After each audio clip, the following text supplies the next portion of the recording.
آج عمران خان نے پہلے سوال پوچھا شاریز اور شیرشاہ کا کہ ان کو بھی جیل میں ڈال دیا، تو اس کے بعد عمران خان نے بتایا بشرا بی بی کا، انہوں نے کہا کہ جو عورت خاتون کے ساتھ یہ کر رہے ہیں جو سالٹری کنفائنمنٹ میں کبھی سنا ہی نہیں ہے،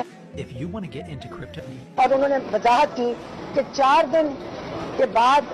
4 دن کی میکسیمم سالٹری کنفائنمنٹ ہوتی ہے، اس کے بعد اس کو ٹارچر کنسیڈر کیا جاتا ہے،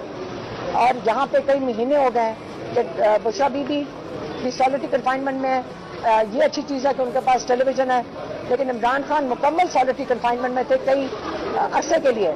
اور اب وہ بتا رہے تھے کہ ان کے پاس ایک اخبار آ رہا ہے، ایک اخبار مل رہا ہے، اس سے ان کے پاس تھوڑی سی خبریں تھیں، تو یہ خوشی ہوئی ہمیں سن کر۔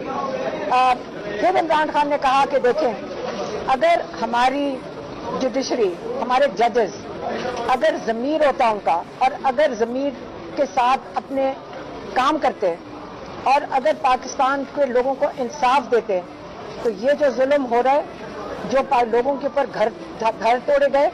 جو لوگوں کے اوپر فسائیت ہوئی ہے، جو جیلوں کے اندر لوگ ہیں، یہ ظلم کبھی بھی نہ ہوتا اگر ہمارے ججز اپنے دین کے مطابق اپنے ان کو پتہ ہوتا کہ ہم نے آگے جا کر اللہ تعالیٰ کو جواب دینا ہے، تو وہ کبھی بھی یہ ظلم ہونے نہ دیتے۔ جو ناحق 10-10 سال کی قید دے دی گئی اپنے لوگوں کو، یہ کہہ کہ یہ دہشت گرد ہیں، یہ بھی کبھی نہ ہوتا۔